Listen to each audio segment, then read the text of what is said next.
잠언 8장 1절로 10절까지. 지혜가 부르짖지 아니하느냐, 명철이 그 음성을 높이지 아니하느냐. 그녀가 높은 곳 꼭대기에 길 네거리에 서서 성문들과 성문 입구와 문들로 들어오는 자리에서 부르느니라. 오 사람들아, 내가 너희를 부르노니 내 목소리는 사람의 아들들을 향한 것이라. 오 너희 우매한 자들아, 지혜를 깨달으라. 너희 어리석은 자들아, 마음이 명철한 자가들아, 들으라. 내가 뛰어난 것들을 말하며 내 입술을 열어 옳은 것들을 말하리라. 내 입이 진리를 말하리니 악은 내 입술에 가증한 것이라. 내 입의 모든 말들이 의에 있나니 그 말에는 삐뚤어진 것이나 왜곡된 것이 전혀 없느니라.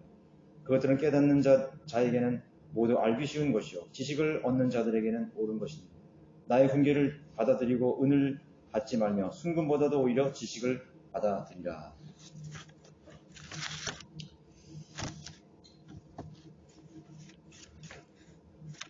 창조주와 심판주의 음성이 되라 제목을 달아봤습니다. 하나님의 말씀들은 그 시작부터 공개적으로 선포가 되었습니다. 누군가가 말하지 않으면 하나님께서는 말 못하는 짐승이나 만물 가운데 어떤 대상을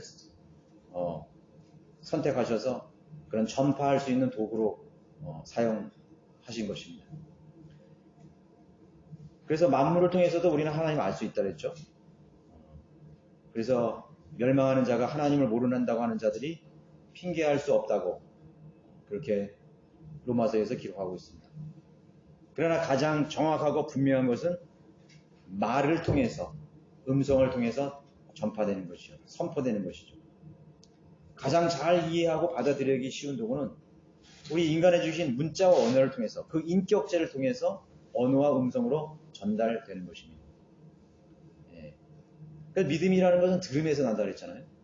또 전파하는 사람이 없는데 어찌 하나님을 알고 믿을 수 있겠습니까? 지혜라는 것은 하나님 자신이죠. 또 하나님의 말씀들, 교훈과 명령인 것입니다. 그리고 그분이 바로 예수 그리스도이죠. 모든 성경은 예수 그리스도를 향하고 있기 때문에 그것이 곧 복음인 것입니다. 옛적 구약 성도들에게는 선지자들을 세우셔서 또 공개적으로 증거하셨습니다. 그것이 바로 이 잠언에 있는 오늘 우리가 읽은 그 내용이죠. 선지자들이 이렇게 하나님의 말씀을 선포하고 또 증거했던 것이죠. 성경을 어디를 봐도 하나님의 말씀은 항상 어떤 건물 안에 갇혀 있고 어떤 교회 안에서만 전해지는 그런 말씀이 아니었습니다. 전파되는 것입니다. 침례 요한의 사역을 받은 뭡니까? 광야에서 외치는 소리라고 그랬죠. 소리입니다. 침례 요한의 사역도 그랬고 그 대중적 공중적 사역이었습니다. 예수님은 또 어떠셨죠? 들판에서 또 회당에서 시장에서 광장에서 또 사람들이 많이 나르는 그런 성문 입구에서 교차로에서 산과들에서 노천에서 천국 복음을 예수님께서는 설파하셨던 것이죠. 지혜가 부르짖지 아니하느냐, 명철이 그 음성을 높이지 아니하느냐. 장소는 무엇입니까? 사람들이 가장 잘 들을 수 있는 그런 장소가 되겠죠. 높은 꼭대기죠. 오늘날 그 안테나를 보면은 전부 우리 산에다가, 가장 높은 산에다가 그 안테나를 이렇게 하잖아요. 군사용 레이더 같은 것도 이제 이렇게 전파를 쏴서 적 비행기들 식별하는 걸 가장 높은 곳에, 우리 여기 원주 지역에는 백운산 그 송신소가 있잖아요. 그 안테나가 얼마나 큰지 다 보이잖아요. 그런 걸 통해서 이제 그 음성이 사방으로 가는 거죠. 그런 것을 우리가 빗대어서 볼 수 있는 거죠. 그래서 사실은 이런 도구들을 또 통해서도 복음이 전파되는 경우가 많았어요. 방송 설교, 방송으로 설교되는 것입니다. 또 저도 몇 년 전에, 지금은 저 안테나가 쓰러져서 못하고 있지만 이제 하려고 그러거든요. 저도 한 3년 동안 저 햄을 했는데 햄 그 아마추어 무선을 통해서도 복음을 전하면서 효과적이었어요. 제가 어느 날 밤에 매일 밤 10시에 주차장에서 제 그 차에서 초단파 햄가 설치되어 있었거든요. 그래서 매일 밤 제가 10시에 거기 딱 차 주차장에 와서 매일 했었어요. 그거를. 그래서 오늘은 뭐 이렇게 복음 채널 맞춰가지고 아무도 안 듣는 것 같지만은 누군가가 듣는 거죠. 어느 날 딱 끌려고 그랬는데 제 콜사인을 부르는 거예요. 예. 그래서 저도 콜사인하고 누구십니까? 딱 하니까 잘 들었다고 그러면서 뭐 나는 저기 어디 저기 당구동에 어디 있는 그런 뭐 전파사 하는 사람인지 하여튼 그 통신하는 사람이 들었더라고요. 근데 그 사람이 이제 듣긴 들었는데 왜 종교적인 거를 이렇게 이런 걸 가지고 그 사용하느냐 이거죠. 그래서 사실은 이게 제가 그렇게 했어요. 당신이 선생님이 이거 들어서 기분이 나빴냐? 전혀 그렇지는 않았다는 거지. 그렇으면 됐다고. 됐다고. 그래서 지금 이 그 아마추어 무선으로 지금 이용하고 있는 사람이 점점 줄고 있는데 이렇게라도 해서 얼마나 활성화되면 좋냐고 했더니 그건 그렇다는 것이에요. 그래서 제가 그 여기 부회장하고 만나가지고 그 얘기를 했어요. 그때 그 사람이 막 화를 내는 거예요. 나한테 내는 게 아니라 그 사람한테 화를 내는 거예요.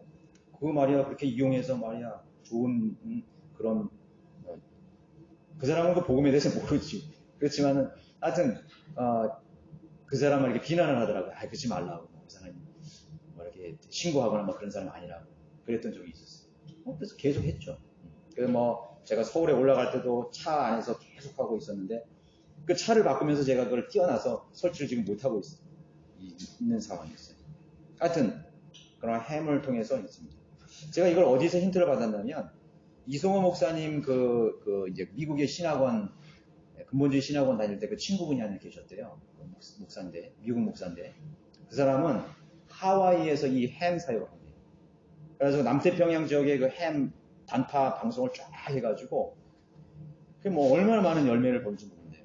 막 뭐 서사모아라든가 막 파푸아 뉴기니아에서 막 그거는 그 섬에 있는 사람이 단파 교신을 많이 하거든요. 통신 장애가 많이 오고 또 휴대폰 같은 경우는 끊기면 안 되거든요. 이건 단파를 이용하기 때문에 장애를 받지 않거든요. 그래서 많이 구령하고 성경 공부도 그걸로 보내고 그렇게 한다고 했습니다. 저는 목적은 사실 북한에 그거를 보낼 있어요. 그래서 북한을 이렇게 돌리면은 북한의 그 사이클이 다 잡혀요. 쫙 잡혀요. 아무튼 그렇게 해서 이제 높은 그런 정말 그 성층권까지 올라가는 단파를 통해서 이렇게 가는 경우도 있습니다. 조지 휘필드는 건물 위 창문에서 그 거리에 운집한 회중에게 복음을 전파하는 경우가 많이 있었어요. 이렇게 그 호텔에 묵어 있는데 어떻게 알고서 그 휘필드가 온다는 소식을 듣고 그 마을의 그 인근에서 수많은 사람들이 그 호텔을 모여드는 것입니다. 그럼 그 창문을 열고 조지 휘필드는 설교하는 것입니다. 많은 사람이 들을 수 있는 높은 곳이죠. 또 길 내거리 교차로에서 복음을 전하죠. 우리가 현재 하고 있죠. 우리 성경 내에 믿는 전 세계 그리스도인들은 이 공중설교, 거리설교라는 걸 하잖아요. 거리에서 복음을 전하고 전도지를 나눠주고 구령하고 그런 것이 바로 이런 것입니다. 세상 사람들을 불특정 다수의 그런 잃어버린 혼들을 만날 수 있는 장소라면 어디든 가서 복음을 외치고 증거하고 또 전달해 주는 것이죠. 성문들이라고 있습니다. 성문들. 그 옛날에는 그전에는 고대 도시 때는 성이 있었죠. 우리나라 한양 같은 데도 사대문이 있었고 도시 입구 같은 것들 시장 입구, 극장 입구, 터미널 입구, 역장 어떤 전파자는요, 제가 보니까 2단 교회 앞에 가서 복음을 전하더라고요. 2단 교회. 네. 조엘 무슨 오스틴 그 교회 가가지고 수많은 사람들이 그거 끝나는데 거기 가서 복음을 막 전하는 거예요. 난리 났죠, 막 그 사람들이. 경찰 막 또 부르고 막 이러는 거죠. 그 사람 얼마나 열성이 있었으면 그런 2단 교회 가가지고 복음을 전파하는 것이죠. 저도 마음에 문득 새는 기도하다가 생각나는 게 뭐냐면 저기 금강 포란제거 어디 또 여기 또 우산 군지사 앞에 신천지 교회가 있잖아요. 신천지 이만희. 그래서 그런 생각을 가지고 있어요. 지금. 그 전도지나 그런 걸 만들어 가지고 그 사람을 대접할 수 있는 그 교리가 틀리다는 걸 말해서 비교해 가지고 막 나눠주는 거예요. 네, 가서 나눠주는 그렇게 할 수 있는 것이죠. 사람들이 많이 있는 곳, 잃어버리는 것이죠.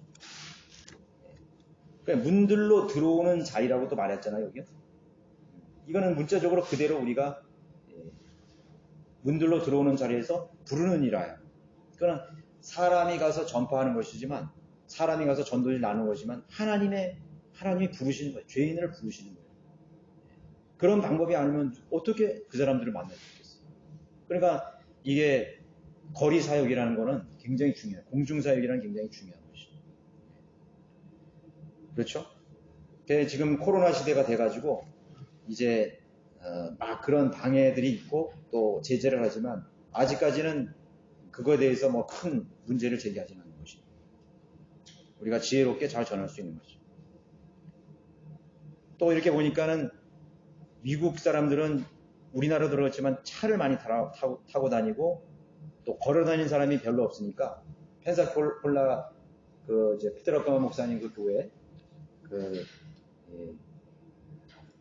그 지역에 보니까 사람들이 별로 없어요. 그러니까 그 청년들이라든가 학생들이라든가 그 교회 거리 설교자들이 팻말을 쫙 들고서 그 고속도로 인근 그 옆에 이렇게 도열해 있는 거예요. 요한복음 3장 16절. 차 타면서 보는 거죠. 철도문에. 그 한 사람이 또 이렇게 육성으로 이제 또 설교를 가끔 하고 그런 걸 봤습니다. 어떤 방법을든지 우리는 세상에 나가서 복음을 전파해요. 음성을 높이고 음성을 높이니라 그랬죠? 음성을 높이지 아니하느냐. 과거에는 이런 전자기기가 없었기 때문에 그냥 우리도 음성으로 처음 했잖아요. 막 고함을 질러가면서 막 했잖아요. 굉장히 힘들다고요. 깨는 것입니다. 그러나 오늘날은 이런 앰프라든가 이런 걸 사용할 수 있죠. 우리도 얼마나 많은 것이 있습니다. 개인용 앰프. 그래서 우리 형제들은 사실은 다 개인용 앰프가 다 있어야 돼요. 그래서 교회에서만 하는 거에 의지하지 않고 내가 어디를 가든지 뭐 여행을 가도 내가 내 소형 앰프를 가져가서 복음을 전파하는 거예요. 가족들이랑. 그거 얼마나 아름답겠어요. 그죠? 그래가지고 개인용 그 앰프를 넣어가지고 가서 복음을 전파하는 거예요. 시장에 가서 하루에 한 번이라도 듣죠. 그냥 단순히 내가 놀러 다니는 게 아니라 거기 가서도 주님을 생각하고 잃어버린 놈들을 생각해야 되는 것이죠. 좋은 것 같아요. 어떤 타 지역에 갔을 때 내가 개인용 설교 앰프를 가지고 와서 내가 어떤 형제님이 그렇게 하는 걸 내가 들었는데 자기가 어떤 출장을 가면 개인용 앰프를 항상 가고 또 그 정장을 항상 준비해 가가지고 일이 끝난 다음에 나가서 저도 사실 그 얘기 듣고요. 제주도에 이렇게 그 선견지 견학 있잖아요. 제주도에. 그래서 저도 저녁 때 끝나고 막 얘기하는 거야. 나 좀 어디 다녀오겠다. 그래가지고 저 제주시에서 거기서 복음 전했어요. 그 당시에는 중국 사람이 많아가지고 중국어 전도지 다 돌리고 그랬다고. 잠깐만 밤에 나가고 막 사람들이 엄청 많잖아요. 막 술집 막 그런 거. 얼마나 많은데. 이게 너무 좋더라고요. 그냥 내가 단순히 가서 직장인들하고 흥청망청 막 그냥 놀고 그런 것보다도 나 혼자 빠져나와서 복음 전하고 얼마나 좋아요. 그래서 우리는 그런 준비를 항상 하고 다녀야 되는 거예요. 준비. 하나 그리스도의 그런 도구로서 항상 내 삶의 그런 의미죠. 가장 큰 중요한 의미죠. 그래서 그런 세상 사람들이 만들어낸 문명의 도구를 잘 이용해가지고 전파나 방송, 인터넷, 또 스마트폰 효과적인 수단이 될 수도 있는 것이죠. 그러나 그것에 너무 의존하면 또 안 되는 거예요. 방송 뭐 이런 인터넷 그런 뭐 또 스마트폰, 유튜브 이런 거 그거는 하나의 작은 부분인 것이에요. 근데 거기 너무 매달려 가면 안 되는 거죠. 역으로 마귀에게 미혹이 되는 거죠. 그래서 사람들아 내가 너희를 부른다고 말씀하고 있습니다. 그것은 그 소리라는 것은 하나님께서 죄인들을 부르는 소리예요. 죄인들을 부르는 소리. 하나님께서 우리에게 하나님께서 언어를 주시고 말을 주시고 음성을 주신 것은 누구를 선포하라고 하는 거예요. 창조주 하나님을 선포하라고 하는 거예요. 그분이 바로 구원자시고 심판자도 되신다. 그분의 공의와 사랑을 전파하는 것입니다. 그렇죠? 우리가 도구가 되는 것이에요. 자연 만물 속에서 나오는 모든 소리들도 뜻없는 소리가 없다 그랬잖아요. 천둥, 번개, 동물들의 울음소리, 또 바람소리, 파도소리. 사실은 그것들이요, 다 어떻게 보면 하나님이 만들어내는 소리야. 이제 뭐, 이렇게 저기, 보니까, 음향기 보니까, 잠이 안 올 때 듣는 자연의 소리 해가지고, 물소리, 불면 지는 사람들. 보면 대부분이 사람이 만들어낸 소리가 아니라 자연의 뭐 소리예요. 바람이 싹 산들반에 부는 소리, 새들이 지저귀는 소리, 또 뭐 그런 소리 있잖아요. 봄 들판에서 자연스럽게 나오는 그 소리들 있잖아요. 파도 소리, 뭐 이런 것들 있잖아요. 그런 걸 통해서 하나님께서도 말씀하실 수 있다는 것이죠. 말씀하시는 것입니다. 그래서 너희 오매한 자들아 지혜를 깨달으라. 너희 어리석은 자들아 라고 말하고 있는 것이죠. 우리가 진리의 음성을 이해하고 받아들이기 전까지, 하나님의 말씀인 지혜의 말씀을 받아들이기 전까지 우매한 존재로 살다가 멸망하게 되는 것입니다. 이 지혜를 하나님이 이렇게 부르짖고 음성을 높여서 외치는 이 소리를 듣지 못한 채, 깨우치지 못한 채 살아가는 사람들은 그 사람이 이 세상에서 아무리 똑똑하고 많은 업적을 남겼다 할지라도 우매하고 어리석은 존재로 살아야 되는 것입니다. 가장 중요한 것을 모르고 살아가는 것이죠. 지혜를 깨달으라. 철학이란 말이 뭐예요? 필로소피란 말은 지혜를 사랑한다는 말이에요. 지혜를 사랑한다. 근데 지혜가 뭐야? 지혜가 없는데 뭘 사랑하는 거야? 그러니까 인간이 지혜가 아닌 허구적인 지혜, 거짓 지혜를 만들어가지고 뭐 소크라테스가 말하니, 아르키메데스가 말하니, 그런 사람들이 말한 뭐 플라톤이 말한, 필로가 말한 것들, 그런 거 몇 개 주워다가 그게 지혜인 것처럼 말하는 거죠. 근데 거긴 지혜가 아니야 사실은. 지혜가 아니야. 진짜 철학이라는 건 뭐냐면 하나님의 말씀이 철학이에요. 어떻게 보면 지혜를 사랑한다. 그 철학이잖아요. 필로소피. 하나님 말씀을 사랑하고 성경을 사랑해요. 가장 전지전능하시고 가장 초월적인 분의 그런 지혜가 바로 이 성경이거든요. 그거를 사랑하는 건 얼마나 좋은 거예요. 그게 바로 필로소피. 지혜를 사랑하는 것이죠. 그래서 깨달아가 그러면 이제 명철한 자가 된다고 말씀하시는 거죠. 세상의 이론과 사상, 철학, 교육 속에는 지혜라고는 단 한 가지도 없습니다. 이 세상에서 아무리 많은 책을 읽어도 지혜는 한 가지도 없는 것입니다. 한 가지도 없습니다. 이 세상에 아무리 많은 전기문을 읽어도 아무리 많은 뭐 윤리책이나 삼강오륜이나 뭐 논어맹자를 아무리 수천 번 배우고 닦아도 거기는 지혜라고는 단 한 가지도 없다는 점이에요. 약간 비스무리하지만 지혜는 아니에요. 그거 다 알았다고 해서 멸망의 그런 심판을 피할 수가 없는 것이죠. 이루어질 수도 없고. 그래서 성경을 공부하기 전에는 지혜와 명철과는 상관없이 살게 되는 것입니다.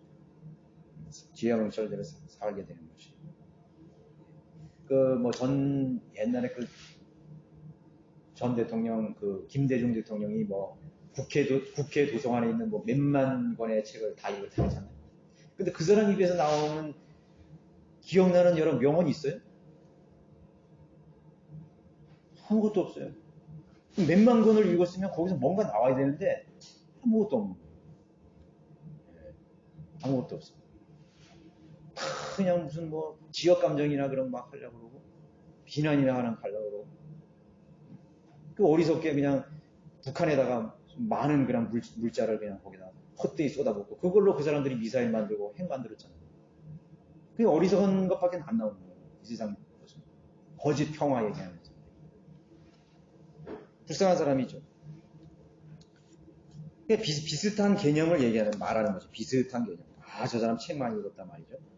그렇게 말하는 거예요. 제독의 목사들 사진 찍어보면 뒤에 책이 그냥 막 쌓여있어, 이렇게.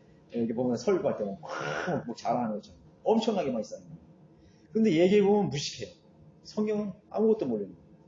이야, 정말. 얼마나 어리석은. 그래서 정말 그 사람이 그걸 읽었을까? 읽는다 해도 그거는 거기에서는 진리의 지식이 나올 수가 없는 것이죠. 진리가 나올 수 없는 거예요. 오히려 모르는 게 낫죠. 이게 모르는 거예요.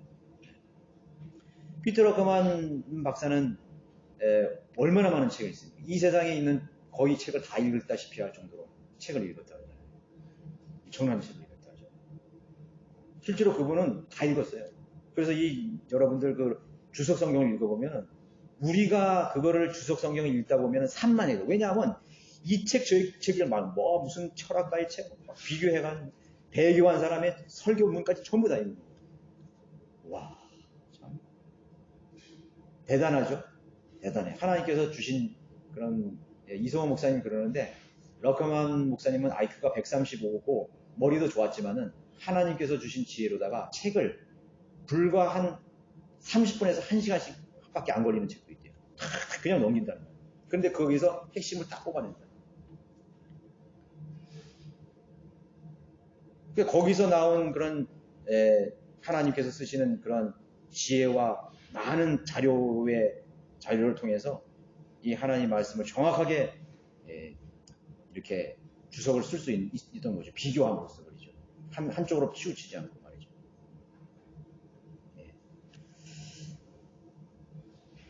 우리는 비슷한 개념인 마귀의 계략을 잘 분별해냅니다. 성경을 알 때 우리가 나라를 볼 수 있죠. 이성호 목사님이 그 미국에서 공부하실 때 배울 것이 너무 많아가지고 신학 근본주의 침략에서 그냥 공부를 할 때 너무 많아가지고 자기가 다 공부를 할 수가 없었대요. 자기가 미국 원어민도 아니고 그 원서를 다 해야 되는 거예요. 그래서 하나님께 기도를 했대요. 내가 이 시험을 잘 통과하게 해달라고 했대요. 하나님께 주시는 분이 뭐냐면 내가 정확하게 아는 것만 내 머릿속에 딱 가지고 있다. 많이 공부하죠. 그러니까 정확하게 자기가 문제가 나왔을 때 정확한 답이 아닌 건 다 틀린 거라고 다 판단을 하는 거예요. 처음 들어본 건 다 틀린 거예요. 그랬더니 그 시험을 다 통과해요. 그래서 그 이성호 목사님이 그 신학원 가르칠 때도 그랬어요. 이것저것 말하지 말고 하나를 알더라도 정확하게 알면은 하나를 정확하게 알면은 다른 게 다 분별이 된다는 거지. 비슷한 것이나 개념이 비슷하게 말한 것이나 그걸 정확하게 판별이 된다는 것이. 그러니까 하나를 알고 정확하게 알라는 거지. 너저분하게 막 이렇게 분량을 많이 해서 하지 말고 정확하게 하라 이거죠. 실제로 그분은 그렇게 지혜를 가르쳤어요. 그렇게 가르쳤어요.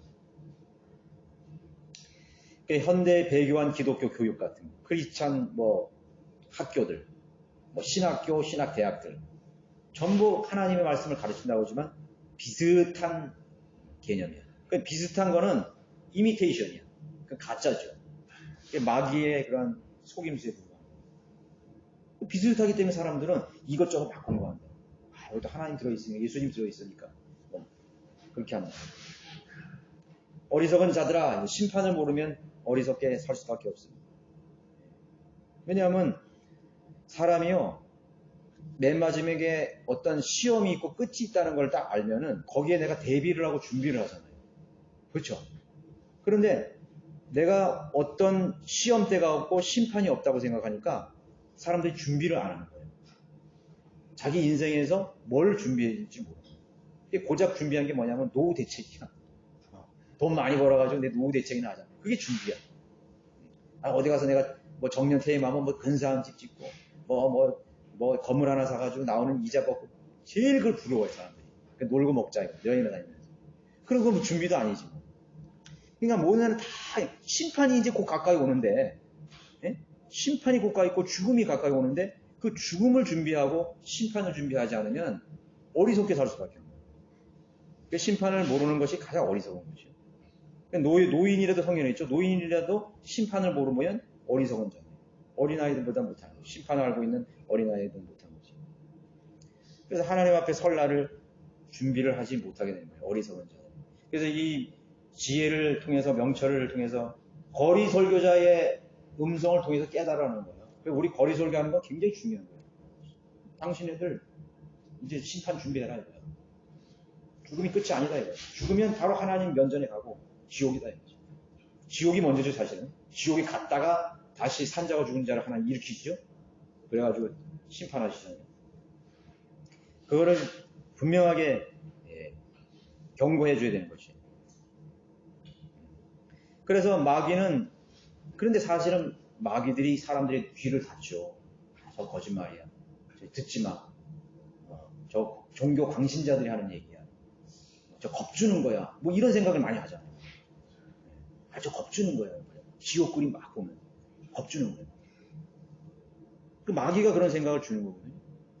그래서 마귀는 뭐냐면 지옥 갈 준비를 잘해 만드는 거예요. 더 지옥 갈 준비를. 그렇죠?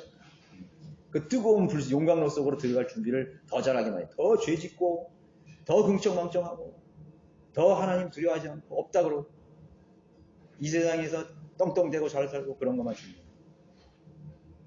그 사람을 계속 교만하게 만드는 거예요. 교만하게 만들고, 그리스도의, 그 사람이 구원받았다 하더라도 그리스도의 심판을 망각하게 만드는 거죠. 내가 언젠가는 그리스도의 심판석에 가서 내가 한 일에 대해서 하나님, 그 공력을 시험한다.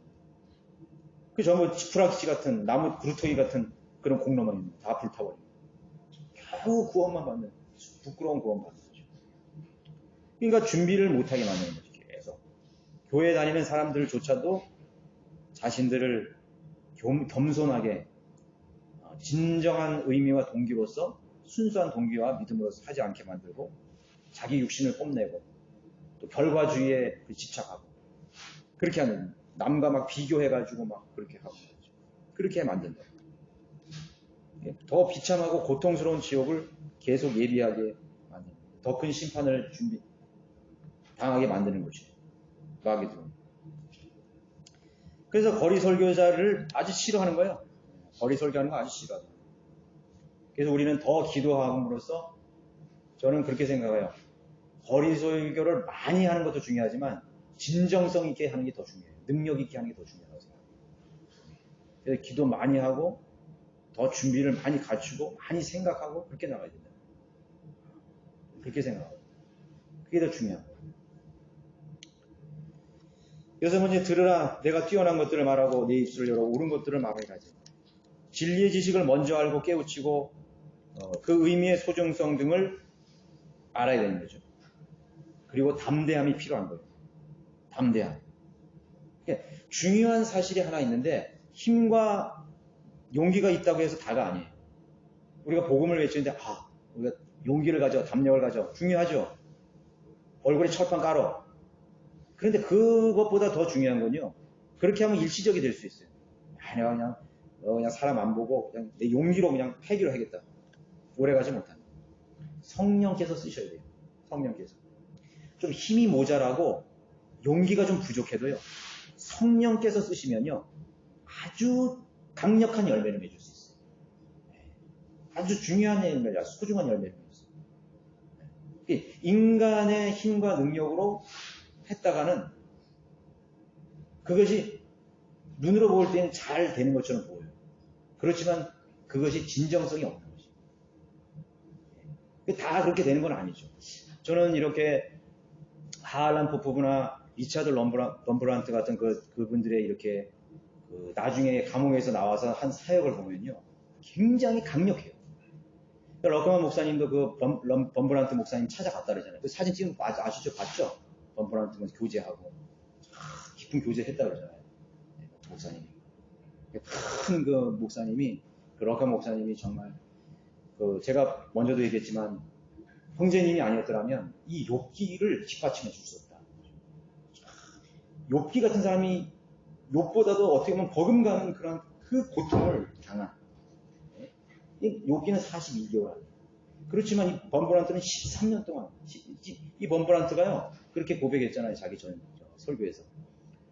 나는 13년 동안 빛을 보지 못했다. 해와 달과 별을 보지 못했다. 13년 동안 여인을 보지 못했다. 13년 동안 아이들도 보지 못했다. 13년 동안 빨강, 파랑, 초록 색깔을 다 잊어버렸다. 거기는 오직 검정색과 회색만 있었다. 13년 동안 사람들의 웃음소리를 들어보지 못했다. 야, 얼마나 비참해. 얼마나 처참해. 그건 상상할 수 없는. 그래가지고 이 사람이 너무 지쳐가지고. 그리고 하루에 17시간씩 부동 자세로 눈도 감아서는 안 된대. 부동자세로 앞에서 기독교는 거짓이다. 예수는 거짓말이다. 아무도 예수를 믿지 않는다. 그걸 계속해서 외쳐대야 돼요. 얼마나 비참해요. 그걸 부인하니까 또 고문이 시작돼요. 밥을 안 줘요. 하루에 한 끼. 조그만 빵 조금. 그래서 이 사람이 이런 분한테가 너무 지쳐가지고 그렇게 제가 말씀드렸잖아요. 나는 도저히 내 힘으로는 할 수 없습니다. 하나님 나에게 사도행전에 보니까 주님을 이렇게 애타게 찾는 사람들을 많이 주님이 찾아오셔서 만나 주셨는데 나에게 딱 한 번만 나타나셔서 말씀 좀 해주십시오. 그랬더니 이례적인 너무나 갑작스럽게 이 감방의 벽이 갑자기 휘황찬란한 다이아몬드처럼 그냥 변하면서 자기가 나폴리도 가보고 캘리포니아도 가보고 스위스도 가보고 온갖 좋은 데를 다 가봤는데 그것보다 비교할 수 없는 천국 같은 그런 형상이 펴지면서 거기에서 정말 자애로우시고 정말 아주 물결 같은 음성으로 자기에게 예수님이 나타나셨다. 그 다음서부터 이런 분한테는 자기의 힘으로 아닌 성령의 능력으로 나머지 시간을 견딘 거죠.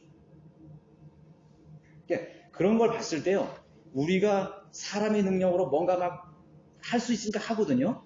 뭐 복음 전화도 내가 내 건강 있으니까 하고, 또 뭐 우리 경배 드리는 것도 하고, 또 형제자매들 섬기는 것도 하고, 찬양도 하고 그러지만요, 이게 육신적인 이 가능성이 있기 때문에 하는 것이죠. 그렇지만 그런 것들을 경험한 사람은요, 철저히 아는 거예요. 육신의 힘이라는 건 한계가 있구나. 그 극렬한 고통 속에서 육신은 아무것도 아니구나. 그런 걸 느낀 것이죠. 그 다음서부터 필요한 게 뭐냐면 성령님의 능력인 것이죠. 성령님의. 그러니까 그 의미를 우리가 잘 생각해 봐요.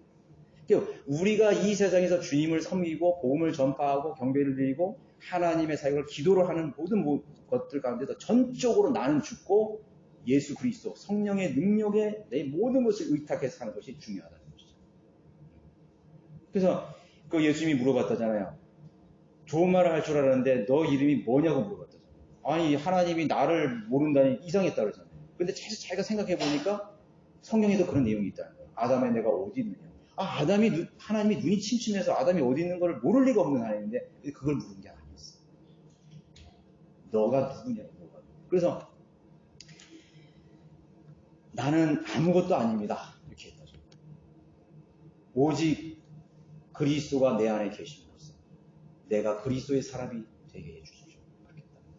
그때부터 왜냐하면 나는 죽었기 때문에, 나는 이미 죽었기 때문에 나는 없어지고 그리스도만이 내 안에서 살아있게 하십시오. 그렇게 고백했다. 그리고 그때부터 뭐야?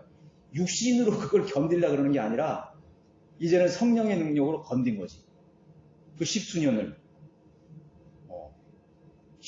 성령의 능력으로 거길 견딘 겁니다. 여러분들 순교하는 사람이 육신의 능력으로 그 고통을 견뎠겠어요? 여러분 그 순교사 읽어보세요. 막 혀를 뽑고 막 손톱을 빼고 막 관절을 비틀어고 창을 찌르는데 살아있어. 그걸 육신으로 그걸 어떻게 견뎌요? 절대로 못 견디지. 원버란트는 13년 동안 자기의 동료 그리스도인 이름을 단 한 명도 말을 안 했다잖아요. 그게 성령의 능력이지. 그렇죠? 성령의 능력. 그래서 우리가 하나님의 사실은 우리가 뭔가 힘이 있고 능력이 있고 이렇게 되면 한다고 생각하지만 사실 그게 아니에요. 그러니까 그런 우리가 고난과 역경과 그런 최악의 한계 속에서 주님을 만난 사람들의 고백은 정말 달라요. 철저히 자기를 부인하고 자기가 완전히 십자가에 못 박혀 죽은 상태에서 이제 하나님만 하실 수 있도록 나를 내어주는 것이죠. 사역이라는 게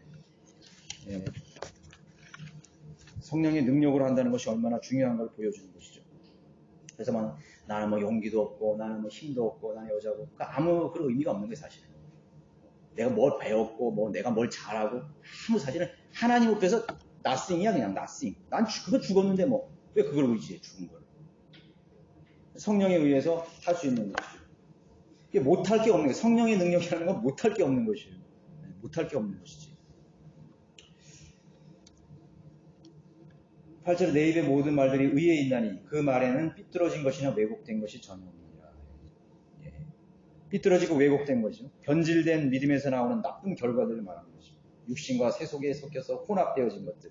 삐뚤어지고 왜곡된 거죠. 10절에는 나의 훈계를 받아들이고 은을 받지 말며 순금보다도 오히려 지식을 받아들이라. 현대 그리스도인들이 가장 간과하고 놓치는 그런 진리라고 저는 생각합니다.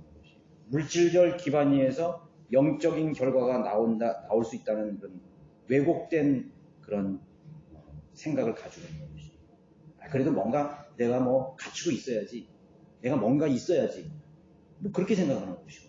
그게 아니라고요. 은과 금을 사실적으로 현대 그리스도인들은 먼저 생각하는 거죠. 내 직장이 더 중요하고 말이죠. 그런 거 말이죠. 있잖아. 내 재산이 더 중요하고, 내 일이 더 중요하고. 우선순위가 벌써 다르잖아요. 그런 것은, 정말로, 나의 훈계를 먼저 받아들이고라는 말씀을 우리가 잘 한번, 생각해 봐야 되는 것이죠. 네, 오늘 여기까지 하겠습니다. 제가 아까